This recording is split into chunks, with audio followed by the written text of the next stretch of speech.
Hi, this is Chris Foreman from Madness, and you're listening to the Stateside Madness podcast. Hi there, folks out there. I'd like you to meet Tommy McGuire and his combo.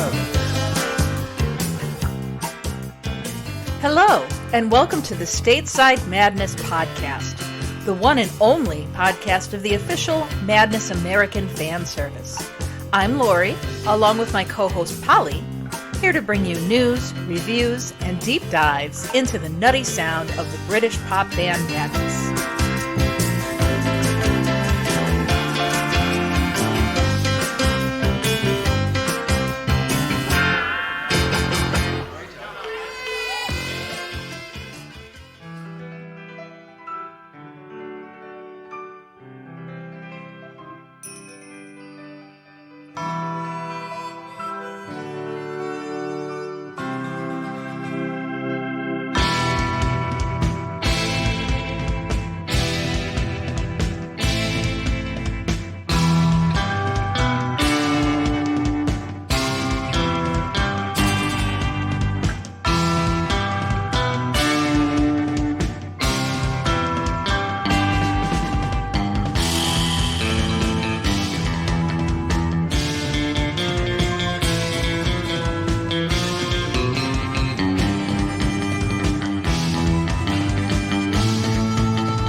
Welcome back to Stateside Madness. This is the podcast by American Madness fans for American Madness fans. I'm Laurie. And I'm Polly. And that song you just heard was A Town with No Name by Madness, written by Chris Foreman. And the reason that we played it is because we're doing a special episode today all about Chrissy Boy, Chris Foreman. Yes, and it's timely at that because on August 8th, and it would be Chrissy Boy's birthday, and that's something we try to do for the guys, is an episode dedicated to them right around their respective birthdays. So it's Chrissy Boy's turn. You just talked to him recently, didn't you, Polly? I did have a moment to talk to him. He was nice enough to participate in something we're planning for a future podcast.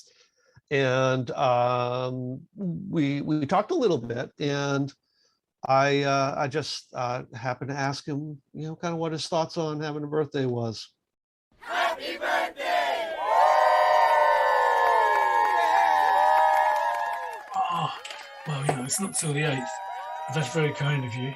A lot of my friends, they're really like, oh, yeah, right, we're all going down the pub, it's my birthday. And I'm like, but you're 59. And, some people really, it means a lot to them, but me, and it's not just because I'm kind of old, it's a long time ago. Really, yeah, I mean, once the started in the band, things like birthdays, it's, nothing stops for your birthday. Sometimes I'm on stage and it's my birthday. That's quite fun. When we did Madstock, one of those, the first time we did it, one day, one of them was on the 8th, which was my birthday. So it's nice. So there you go. That's a little bit of Chris Boy talking about birthdays.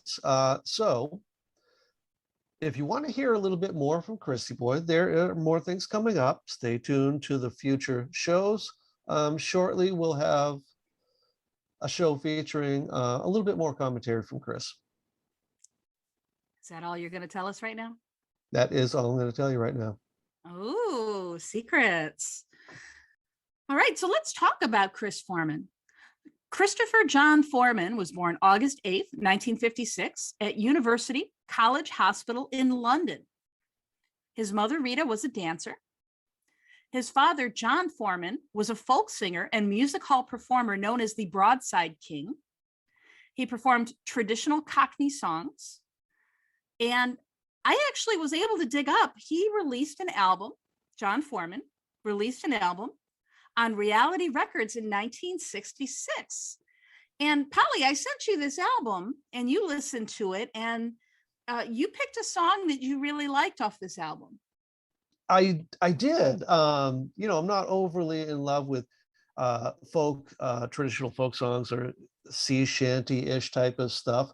But there was a very cool song on there called Married to a Mermaid that I just thought was fantastic. And, I had heard that Chris's father was a folk singer, but I just assumed that all of that stuff would have been lost to time. But I guess in the internet age,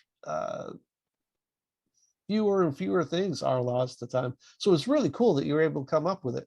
Should we take a listen? Yeah, let's listen to it. Married to a Mermaid by John Foreman.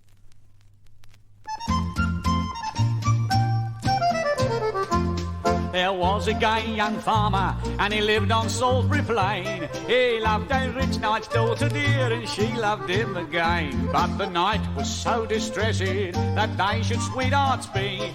He had the young man pressed and sent him off to sea, singing, "Rule Britannia, Britannia, rule the waves. Britons never, never, never shall be. Marry I yet to a mermaid at the bottom of the deep blue sea." Well, 'twas in the broad Atlantic, midst the equinoctial gales, that the young fellow fell overboard among the sharks and whales. Well, he sank right down to the bottom, so quickly down. That was a good choice, Polly. I like that. Yeah, I thought it was charming. Yeah, it was pretty cool. Yeah, glad he found it. And you can almost hear some aspects of that song that would later go on to influence Madness. Particularly, there's that one sound effect in it that kind of reminded me of like an Ian Dury or a Madness type song. I thought the whole album was really cool. I mean, I love like weird nostalgic stuff like that. So that entire album is actually available on YouTube. That's John Foreman. The name of the album is The Houses in Between. If you're curious to hear more from Chrissy Boy's father, John, check it out. Speaking of Chris's father, as we said, he was a musician. Chris described his father once as a working class intellectual. And interestingly enough, John had actually tried to teach young Chris to play the guitar, but Chris was never really interested in it. Isn't that weird? It's matter of motivation. He probably wasn't teenage dating years at that point. Oh, Yeah, there's nothing like a need to be able to talk to girls or something that'll make you want to learn guitar. That's funny. I've actually heard that from a number of musician friends. Interesting. Okay, so Chris was the oldest of two. His younger brother, Peter, was born in 1960. And the parents split up when Chris was about 11. And the boys went to live with their father. That's a very unusual arrangement for the 1960s, to have children living with their father. Chris and Mike Barson and Lee Thompson were all friends from a very early age. And together they used to get into all kinds of mischief: graffiti, vandalism, shoplifting. I told them I'm on my own. Don't they understand? I'm from a broken home. I'll tell him I'm the product of a broken home, and I always went out on my own. Was it too late to say I'd pay? And I'll never steal again till the end of my days, because I had no friends to call and such. Money and possessions, I did not have much, so I started to steal in order to get by. The quickness of the hand deceives the eye. Deceives the eye. All right, so that was a snippet of a song by Madness called Deceives the Eye, which Chris co-wrote. And all of the songs in this episode today we're highlighting are going to be songs that Chris either has written or co-written. And so Chris's father's house was next to a railway.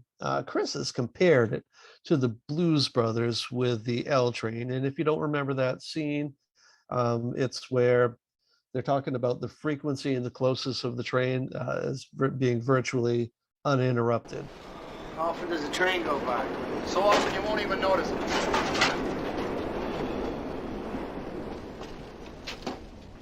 Yeah, and Mike Lee and Chris would often hop the trains. And Chris, again, once saying, they would jump trains, go different places, and imagine they were hobos. In his teens, Chris did a series of jobs, including gardener and painter. And those jobs, as he says, would usually end up with him being fired. However, Maybe that's the inspiration for That's the Way to Do It. And I've been there, and I've been almost everywhere. There's not a thing that I can't repair, 'cause I'm saying, yes I am.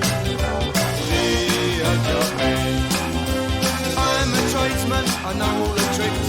There's not a thing that I can't fix. Beginners use my concrete mix. I'm saying, yes I am. Well, that's the way to do it. Just be as quick as a flash. Don't hang about, just in and out, and always ask for cash.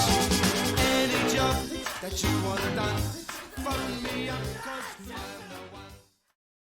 And so then about 1976, Lee convinces Chris to spend his tax refund check on a used guitar from a second-hand shop, coming in back then only at about 20 pounds. During his periods on unemployment between jobs, Chris spent his free time listening to Dr. Feelgood and trying to figure out how to play the songs. Mike at one point gave Chris rudimentary lessons, quoted as press that one, and that one, and you've got a chord there. So rudimentary being the key word there. So here's an interesting fact I bet you didn't know, Polly. Okay. Chris is actually left-handed, but he plays the right-handed guitar. Did you know that? I don't believe I did know that, although it's not quite as uncommon as you might think. As you can imagine, not all guitar models lend themselves to merely being turned around the other way. So, yeah. And also, in about 1972, Chris met his wife Susan at a youth club. They married in 1976 at the age of 19. Soon after, they'd have their first child, Matthew. You know, he was married at 19 and had a child. And I think to many people in 2021, that sounds really, really young. But you have to remember that this was a product of the times, right? Mid-70s. That actually was very common. Chris is within a couple of years of my father's age. And my father also married my mother at 19, and I was born when he was 19. So, I mean, that was actually not unusual back then. That was very, very commonplace. No, true. The sort of, I would surmise it's kind of like, well, if you've got to go off to school, go off to school. If you've got a trade, go do your trade. But if you don't have anything else going, just go on and get on with your life. Do something. And I know that many people that kind of took that route. All right, so we've already talked in a number of our episodes about the history and the formation of the band Madness, so I won't spend too long on that. But Chris, Lee, and Mike used to spend time together at the Barson house with their piano, sax, and guitar, trying to figure out how to play. Eventually, they kind of lost interest in this petty crime and got it in their minds that they were going to start a band. And eventually, John Hassler and Carl Smith found their way into the group. By the end of June 1977, the boys, along with a singer named Dickren, who was friends with Mike, were invited to play in the back garden at a friend's party. And that was the first official show of the Invaders. Chris is quoted as saying, "Awful it was. At one point, there was a lot of people there. Then there were 2 people there. Then there was someone being sick in a bush." So it sounds like it was a pretty terrible show. All right, so I'm going to play a track from roughly around that time, one of the early tracks from the band. Now, this is not actually from that 1977 original show. As far as I know, no recordings exist from that show. But this is from 79, and this is one of the band's early rehearsals. This is Stepping Into Line.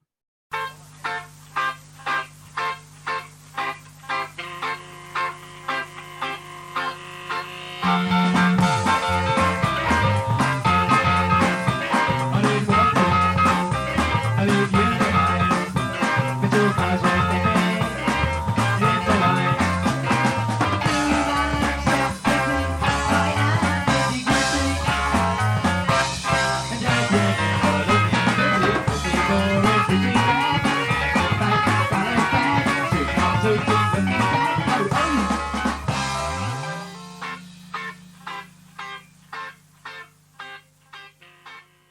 So by 1978, the band had finalized their lineup. They had rented a practice space in a basement beneath a dentist's office. At that point, Suggs, Woody, and Betters had joined the band, and Hassler kind of stepped aside a little bit and acted as manager. Around this time, they also began writing their own songs in earnest, as opposed to just playing covers. Early on, Mike and Chris wrote a number of the melodies, and then the other members, usually Suggs or Lee, would write the lyrics. Very early on, Suggs and Chris emerged as a strong writing partnership. They'd sometimes take a bus together, and according to Suggs, half the songs were written on the top deck of the bus. Now, Chris and his young family moved into a council flat, and while he was redecorating his son's bedroom, they brought in a little lamp, and he and Suggs co-wrote In the Middle of the Night.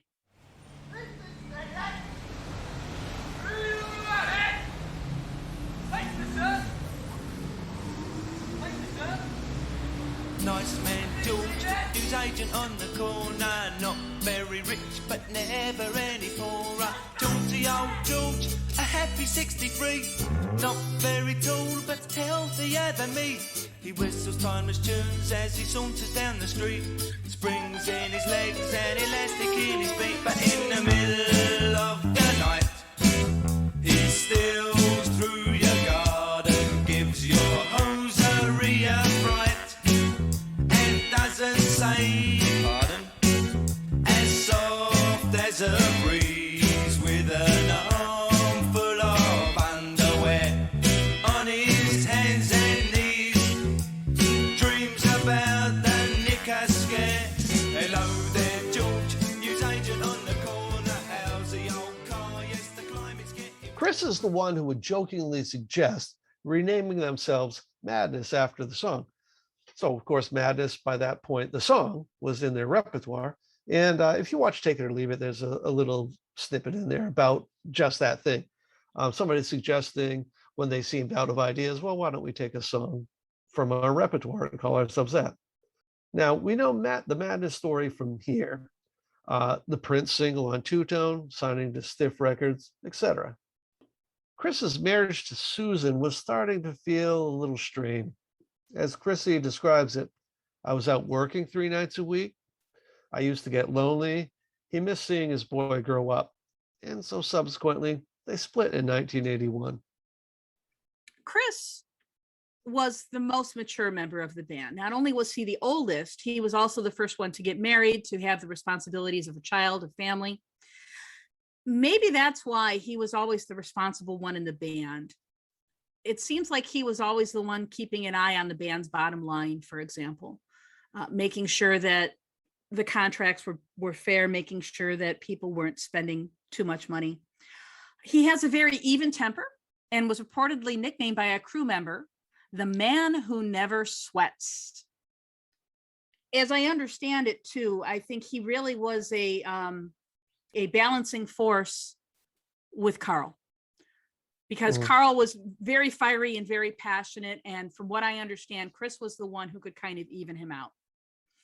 And of course, as we know from our previous episodes, the band did break up in 1986. In 1988, Suggs, Chaz Smash, Lee Thompson, and Chris continued under the name The Madness. Now, Chris happened to be a big fan of the Watchmen comic book. He contacted artist Dave Gibbons, and Dave then designed the cover for the album and the single. And why don't we take a listen to the song Thunder and Lightning?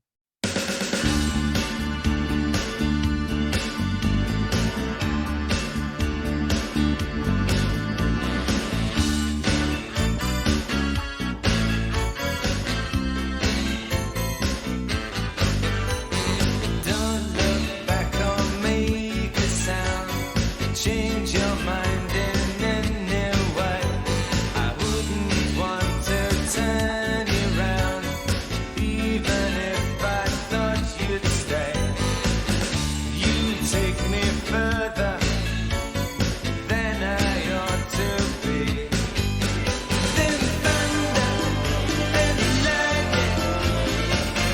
it's over. Then thunder and lightning turn me over.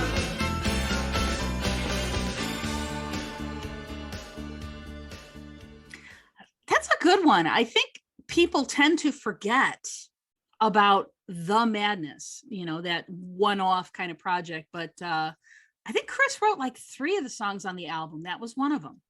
It is an underrated and underappreciated album, but I think that's for you know, probably personal and sentimental reasons. I don't think a lot of people were ready to kind of accept any version of Madness that wasn't the original.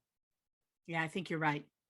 Unlike many of the other band members who worked on a lot of side projects, Chris really didn't have a lot of side projects. So during that hiatus, when the band was broken up in 1990, Chris and Lee formed a side project that was originally called the Nutty Boys. But then there was this mix up with the printer where the band was supposed to be called the Nutty Boys. The album was supposed to be called Crunch, and somehow it got switched. So the name of the band became Crunch. And it's probably just as well, because I think the Nutty Boys seem to be maybe trading a little bit on the Madness image. So I think Crunch had indicated to people that this was a separate entity. So as Crunch, they released one album, which was called the Nutty Boys.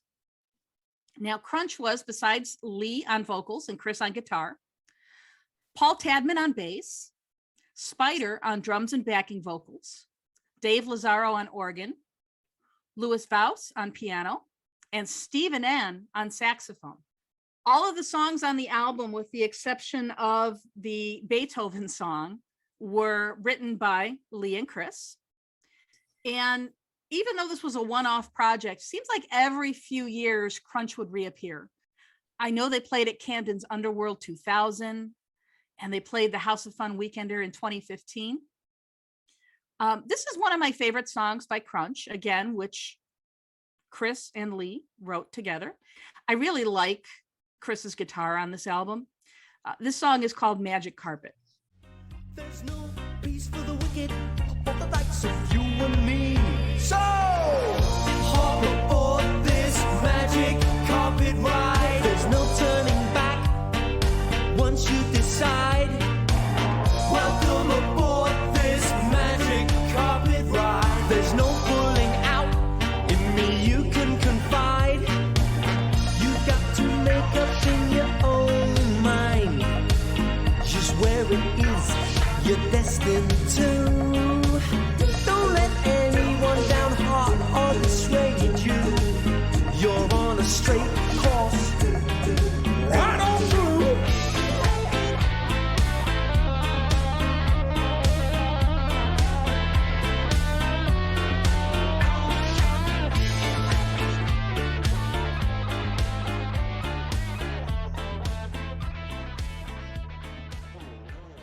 In 1992, Chris married his second wife, Lawrence.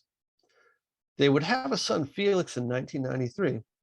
And around that time, in 1992, the Divine Madness compilation was released and spent 3 weeks at #1 on the UK charts. On the heels of that success, Chaz began pushing for a reunion. This, of course, led to Madstock, if you remember from episode 17 when we spoke about that, and periodic shows thereafter. So let's take a song from Madstock. Let's listen to Close Escape. That was a close escape. How can you hobby to relay something less conspicuous? Won't take up too much time. Something less energetic for what's I've got in mind. I won't be too persistent, cause I'm not that way inclined. See this one for me. Look at the golden CFG. Seems too sweet to me. Hands get shaky, eyes can't see. I've been trouble my 5 feet. 4151683. Hello, Miss Boys, all not no bird. I'm in the ambulance business. I said, oh dear. My luck really does seem to be running thin. I'll take another name. You never know. Chris and Lawrence divorced in September 1995, and the band continued to play scattered live shows here and there, especially Christmas shows. And there were a few other Madstock shows every few years. Eventually, they would release in the UK the album Wonderful, which was their first album of new material with all 7 original members since 1985, 14 years. Now, I mentioned earlier that Chris was maybe the one person that knew how to keep Carl balanced. The band chose to leave Carl's song Wonderful off of the album. So Chris was the one that actually suggested titling the album Wonderful as a compromise. All right, so then looking forward, Chris married his 3rd wife, Melissa, in July 2001. Their son, Frankie, was born in April 2002. Then in 2005, we had the Dangerman sessions. And Polly, you and I did that episode on the Dangerman sessions a couple of months ago.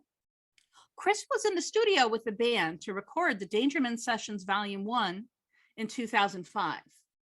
But he left the band before the album was released. And you might recall, if you listened to our episode on the Dangerman sessions, I think he was a little bit unhappy with the fact that the record label really wanted them to put out an album of covers. So when Chris left, Kevin Burdett took over on guitar. Chris did rejoin Madness in December 2006, just in time for their Christmas tour, shortly after the birth of his daughter, Elfie. I think I mentioned this at the end of the previous episode.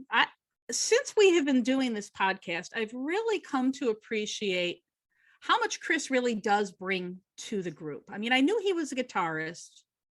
I knew that he was a songwriter for many of their hits. But for example, when we interviewed their tour manager, Steve Martin, in episode 22, Steve said Chris was a driving creative force behind the recent live stream of The Get Up. Much of the vision of that show was Chris's, according to Steve Martin. And on recent albums, Chris has continued to be a songwriting powerhouse. Now, there's one song that Chris co-wrote here that I really would like us to listen to. This is about somebody else from Camden, Amy Winehouse. Chris co-wrote this after her death. This is a song called Blackbird. She looked back at me and smiled. She winked one deep black mascara eye. Well, I narrowly missed the lamppost as I made to make my reply. And black taxis, splashes, diesel rainbows through the neon air. Beehive fishnets stuck in quiet, hydraulic derriere. The voice of fallen angels, lost lovers in the night. And blackbird on the way, and only fallen angels sing. That guitar over one shoulder, just a glimpse of pink. Now, Polly, I believe it's time for some alternative facts. Okay, yes. So it has been a while since I've done any alternative facts. It tends to be a little bit easier to do when it's about one of the folks in the band. But I am still kind of taking it a little easy on Chrissy this week on account of we've done a little bit of picking on the boy already. If those of you who are fans of the YouTube, we have a new YouTube channel, and we are posting our first Stateside Madness produced video, and in which I explain the fabled and storied Chris Quaffian calendar. Now, we've mentioned it maybe a couple of times. We've mentioned it even, I believe, in the group. I've never really got around to explaining it. Man, I'm not going to do that right now. But go ahead, go check out Stateside Madness YouTube channel and look for that video. It's hilarious. It's absolutely hilarious. The most funny thing about it is how ill-equipped I am to make any sort of video. I probably shouldn't have learned how to operate a video camera the evening before I tried making the video. But nonetheless, there it is. I eagerly anticipate your feedback on that. But let's now move right on to some alternative facts in the segment. Don't quote me on that. It's all eggs, bacon, beans, and fries. Don't quote me on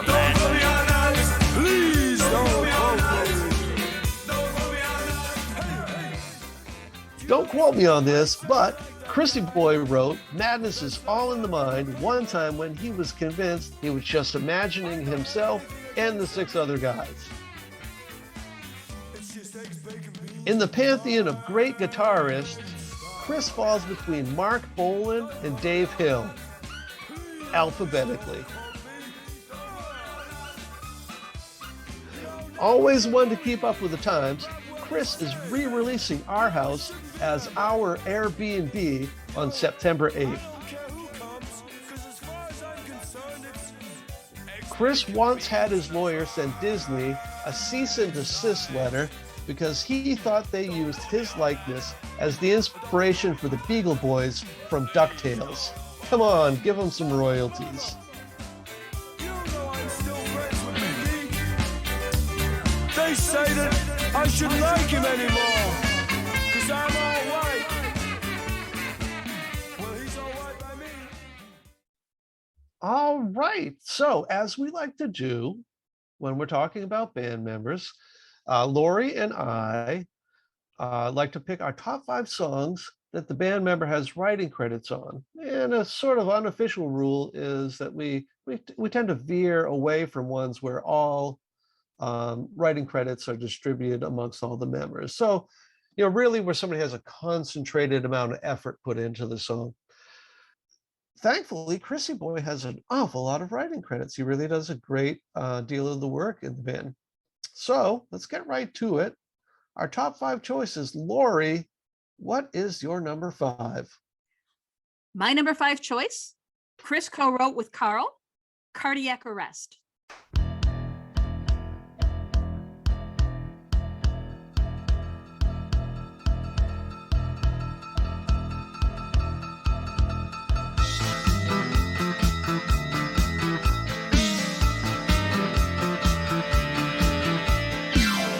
In the morning, bowler hat on head, walking to the bus stop, he's longing for his bed, waiting with his neighbours in the rush hour queue.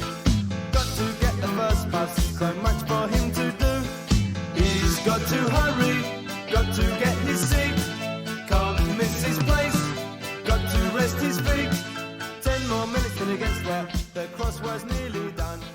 It's getting so hard these days, not nearly so much. All right, Laurie. So why did you pick Cardiac Arrest? It's just it's a fun up-tempo song. It's got a really good, memorable chorus to it. So this song was actually banned by some radio stations because of the title. They never actually mention cardiac arrest in the song, but the idea is, the person is having one. So because of the title, that was banned on a number of radio stations. What do you think of Cardiac Arrest, Polly? I do like Cardiac Arrest. Along with the fact that it speaks to somebody having cardiac arrest. Of course, it paints a little bit of picture of what somebody's a short snippet of somebody's life is trying to get to work on time. So in that respect, it's a bit peculiar, choice for songwriting, but they pulled it off quite successfully. So what was your number 5 choice, Polly? For my number 5, I picked Yesterday's Men, a composition by Chris and Suggs.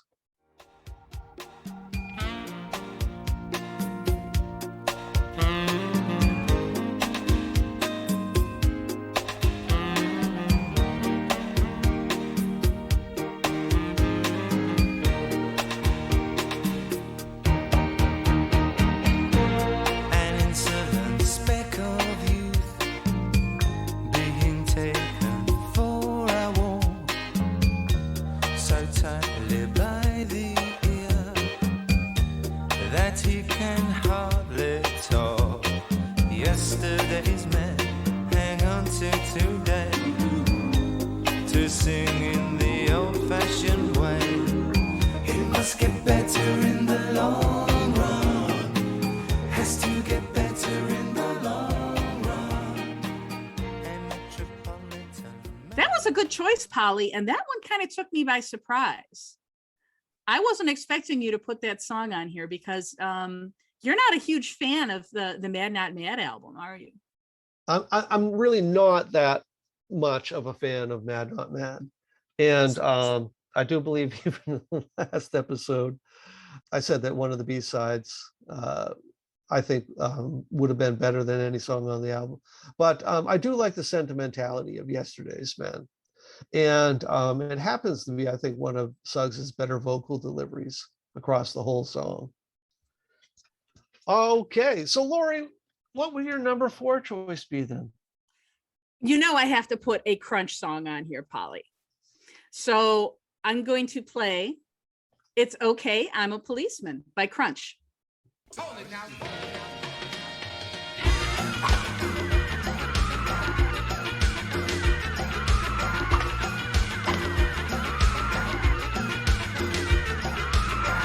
Sides is bugging me a price I can't seem to afford to stop no more. Domestic violence baffles me with silence. It's boom banger banging on my bedroom wall. It's okay, I'm a policeman. Put the lady down.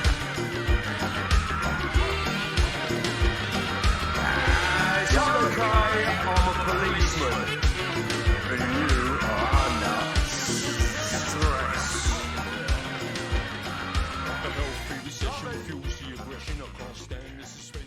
So yeah, it's no surprise, no secret to anybody who listens. I love Crunch.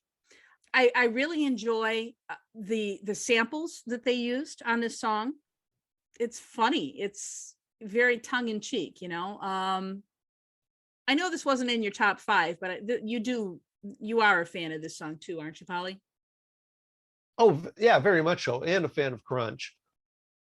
When people either step away from the band, or in this case, maybe you say the band stepped away from them, often their side projects go real sideways real quick.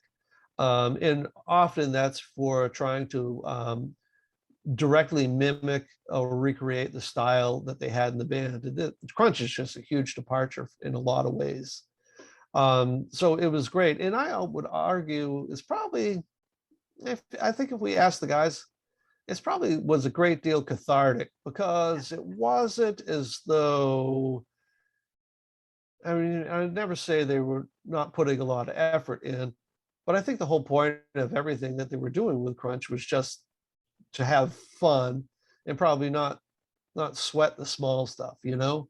So I think Crunch altogether is just a fantastic and fun project. And I don't think anything represents that better than It's Okay, I'm a Policeman. I mean, it's a super fun song.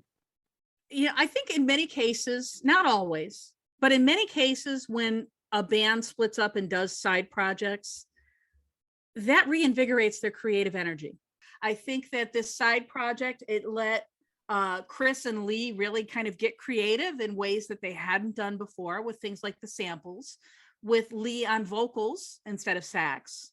I think I remember reading that the record company had some reservations about that because they didn't really see Lee as a frontman.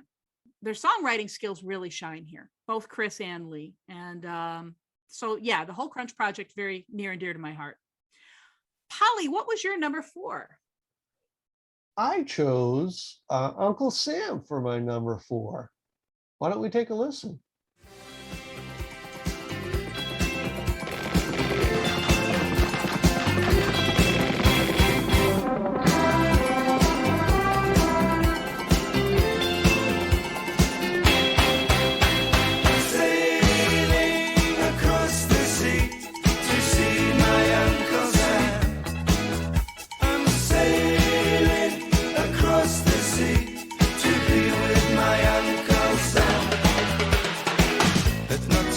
I got studies to examine tomorrow. And tomorrow I'll be watching all the Queen's Men. A talent contest on Monday with my Uncle Sam, who now takes up all of my time. He gives me things to do, cause he's a wonderful man. No, don't you ask me why I chose Uncle Sam. Oh, okay. Polly, why did you choose Uncle Sam? Well, I don't know. I had to choose something. No, so Uncle Sam's a fun song. The Stateside Madness project has been very near and dear to my heart since we took this on. And hey, let's just say, as the U.S. tour approaches, the sailing across the sea to see my Uncle Sam is kind of play in my head constantly. No, it's got all those hallmarks of great Madness song that I like. Upbeat, fun, funny song. I would argue a reasonably, strong melody to it too. What are your thoughts on Uncle Sam? Really good song. I was actually just thinking, you mentioned the American tour. I hope they play this on the American tour. I mean, I doubt they will. I don't think it's been in their repertoire for a while, but man, it would be so cool if they did. They've had nothing but 2 years to practice any song they want. They could put it back in the lineup.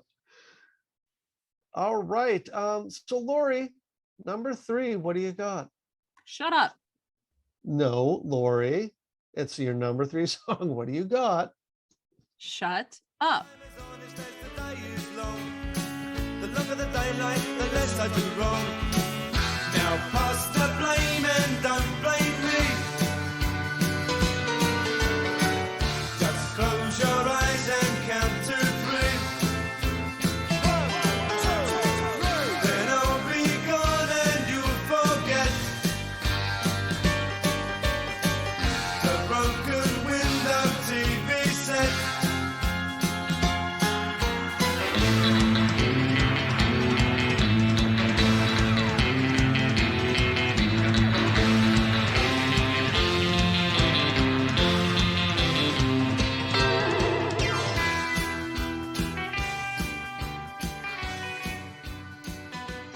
So Laurie, why did you shut up? I really wanted to pick a song that showcased Chris's guitar. I think he's a really, really underrated guitar player. And so I know he's got this specialized project collaboration coming up soon where they're doing the Queen song, and he's going to be playing guitar on that, which I'm really looking forward to. I mean, besides the fact that it is a really clever song, Chris's guitar really stands out for me. What do you think of Shut Up? Well, I've always liked it. I do like the little play, the little storytelling in the song. Nice, concise. It does pretty well at painting a picture of what those guys were like in their youth. So, yeah. Interestingly enough, in the video, where they're all kind of miming different parts of the song, the part that Chris mimes is, "I've got a wife and 3 kids, and apparently the band made him say that line because he was the one that was married and had kids, so that's why they made him say that line. Fitting. Polly, what's your number 3? I chose Primrose Hill. Ooh. Yeah, another Suggs and Chris composition. Why don't we listen to a little bit of it?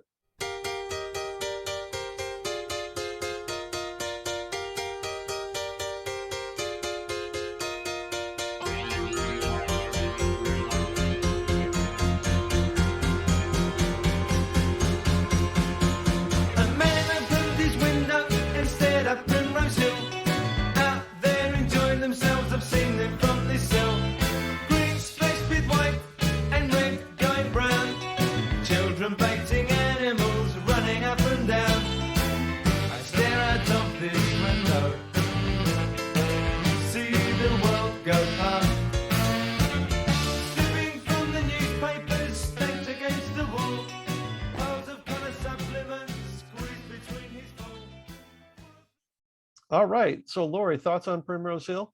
Well, I mean, we've talked about it a little bit in the episode on the Madness compilation. Very unusual subject matter for a song where we're talking about somebody who suffers from agoraphobia, who's afraid to go out. This is another really, really good composition by Chris and Suggs. They really seem to have a very good songwriting chemistry together, with Chris writing the melody, Suggs coming up with the lyrics. Shut Up, which I just played, was another one that they co-wrote. Yesterday's Men, which you played, and then some other ones which we're going to listen to here soon too. Why did you choose Primrose Hill, Polly? I just love that line about children fighting animals. But Okay. I live really close to Stephen King, so that might explain that. But no, I mean it's a fantastic song. You know, it's a staple. It's a classic Madness song, and I could come up with some reason, but really, I mean, everybody knows why it's awesome. Laurie, what's your number 2? My number 2 is off of the album The Liberty of Norton Folgate, another Suggs and Chrissy Boy composition, That Close.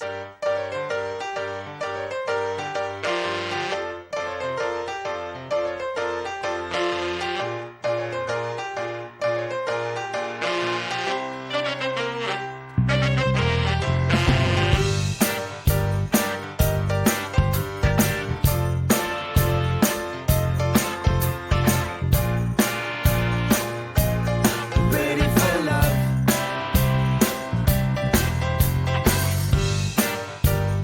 We were so close. It was scary. We were that close. I couldn't tell you. Ready for love. We were that close to getting it right. Crashing and burning. So you know I had to include something off of The Liberty of Norton Folgate. I do enjoy that song very much. And when we interviewed Chris back in episode 15, I asked him about this song because there had been a story that it was actually kind of inspired by a near-miss car accident. But Chris said, nope, absolutely not. That was incorrect. But it is a really good metaphor for losing control in a relationship, or slipping and sliding, skidding on the surface, right? What do you think of That Close, Polly? Well, I do like it. You know, there's just nothing on Folgate really that I don't like. And while I like sentimentality and you know, I'm not that, you know, relationshipy sort of stuff, not my thing song wise. But all that being said, it's got all the other things I like in a Madness song. So you know, I'm good with it. I think it's a good song, good choice for you. Well, thank you. Now, your number 2 choice, Polly, something that you said about this song in a previous episode is now a mental picture that I cannot get out of my head. You are welcome. Do you want to introduce your number 2 song? My number 2 is Calling Cards, a composition by Tomo and Chrissy Boy.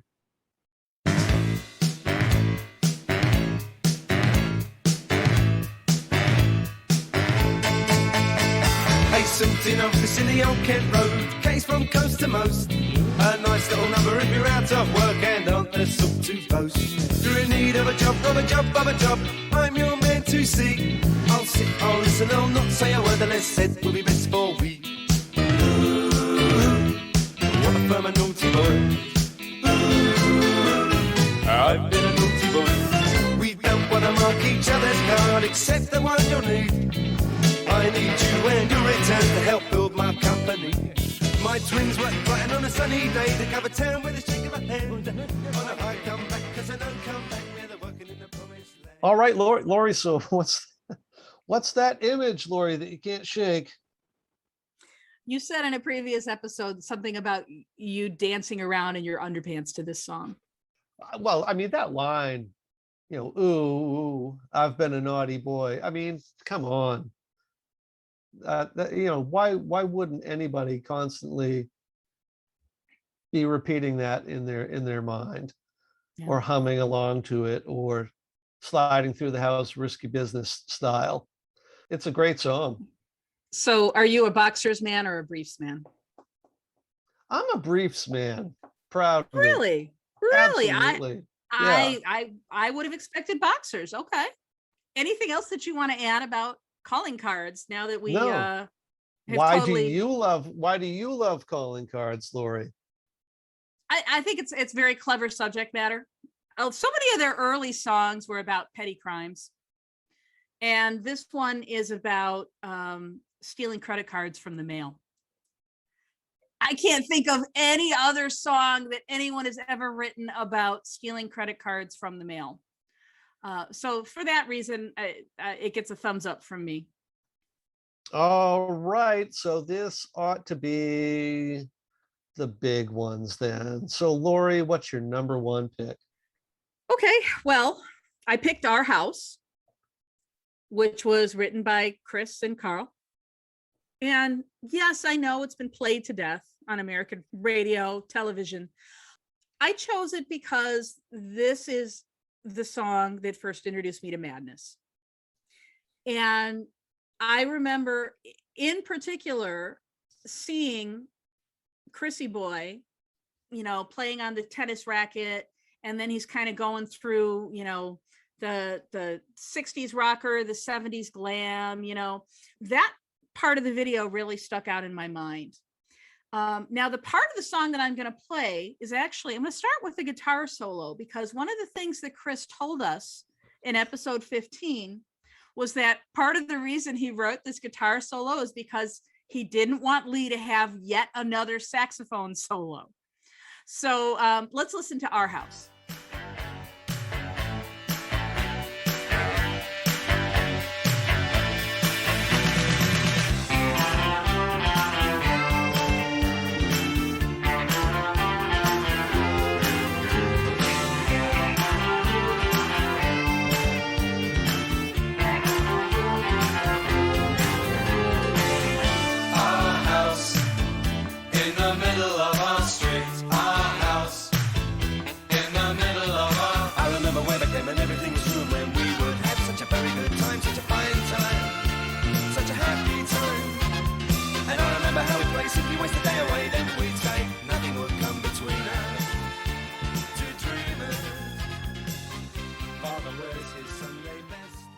So, Polly, what thoughts on Our House?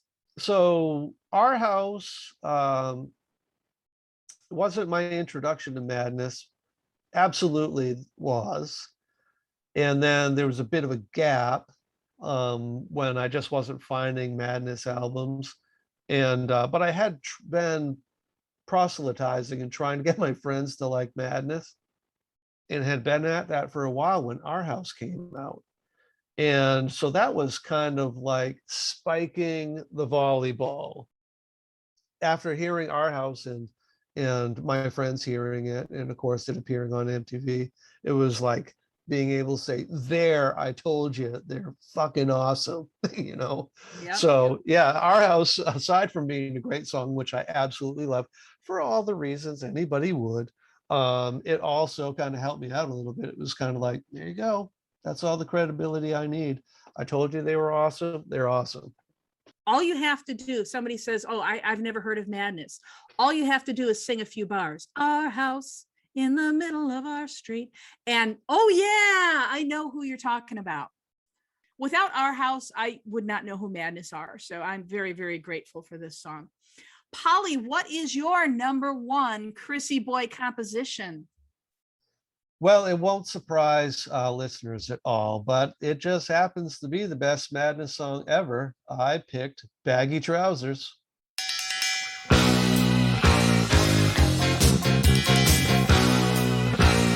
Naughty boys in nasty schools, headmasters breaking all the rules, having fun and playing fools, smashing up the woodwork tools. All the teachers in the pub, passing round a ready rub, trying not to think of when the lunchtime bell will ring again. Oh, what fun we had, but did it really turn out bad? All I learnt at school was hasn't meant not break the rules. Oh, what fun we had, but at the time it seemed so bad, trying different ways to make a difference too.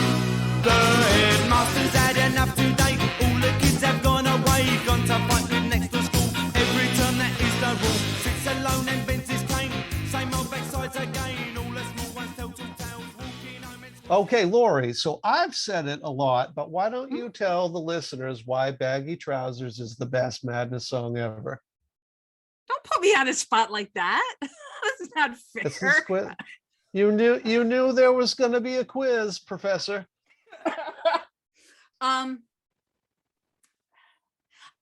It's one of those, it's in the tradition of like the Ian Dury songs that make a list, right? We're listing things from childhood, naughty boys in nasty schools, headmasters breaking all the rules, right? And that kind of a format of song works for me. I like that.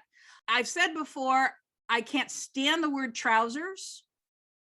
Nobody uses the word trousers except for maybe like my grandfather would have used the word maybe. Actually, no, I think he would have used the word slacks. Such a weird word. But why did you choose baggy trousers, sir? It was a very different song, you know, when I first got that album, which was for me in 1982. It was one of the very first albums I think I was ever able to purchase with my own money. So the album in itself is very near and dear to me. But if you think about what I had been exposed to for music as a kid, it would have been all 1970s AOR rock for the most part. That was just like shattering the mold. That song was for me. It was vastly different than anything I'd heard. And like you referred to with Ian Dury, I think the vocal patterning on it is fairly reminiscent of a lot of Zappa stuff, and I'm a huge Zappa fan. And just the weirdness of it, you know, it's just a fantastic song. I don't know. I could we got to keep the podcast to about an hour. I could just go on forever about it. So why don't I stop there? Well, you know, and I think we might have both talked about this a little bit in previous episodes, but yeah, what was going on when we were growing up? This AOR album oriented rock radio, right? I mean, you turn on the radio, it was the Eagles. Fuck, Eagles. God damn it. I hate that band. What else was big back then? Like Ted Nugent. And then we had like, you know, Olivia Newton-John and the more kind of pop end of the spectrum. So yeah, Madness was for me, and it sounds like for you, something refreshing. It was very different than what we were accustomed to listening to. Cool. All right. So that concludes our top 5 songs written or co-written by Chris Foreman, the guitarist, whose birthday is Sunday, August 8th. Happy birthday, Chris. Yes, absolutely. Happy birthday, Chris. And thank you for being such a supporter of Stateside Madness. He's definitely been willing to help us out a great deal. So what to look for next, folks? On August 22nd, we're going to be putting out the Betters episode just in time for his birthday being on August 24th. And August 22nd will also be the 1-year anniversary of our podcast. Yay! Yeah, this has been a strange and delightful experience. And thanks to Laurie, who actually knew something about podcasting, has kind of brought me a bit into the 21st century. Hey, Polly, are we going to give anything away for our anniversary show? Why not? Absolutely. So our friends at BMG Records have in the past given us many, many copies of Our House, the Very Best of Madness compilation, and we'd love to give some more away. So tune in to episode 27. We're going to explain how you can enter to win a CD or LP of the compilation album, Our House. Yeah, it's going to be great. Maybe we'll throw in some of those new Stateside Madness badges. Oh, why not? We've got them by the pant load. There's a ton of them. Okay, so for the closing song today, let me explain to you why I chose what I chose before I play it. In the very early days of the band, the singing duties were actually shared. I know we think of Suggs as being primarily the lead singer, but in the early days, we had Lee doing the vocals on Land of Hope and Glory and Razorblade Alley. Very, very early on, we had Mike Barson singing My Girl. And very early on, we had Chrissy Boy singing Bed and Breakfast Man. So I'm going to play the John Peel session of Bed and Breakfast Man. And this is actually Chris Foreman on vocals. And I guess on that note, thank you again for listening. Again, happy birthday, Chris. Yes, happy birthday, Chris. And it's a goodbye from me. And that's a goodbye for me. Go get a beer, Stateside Madness.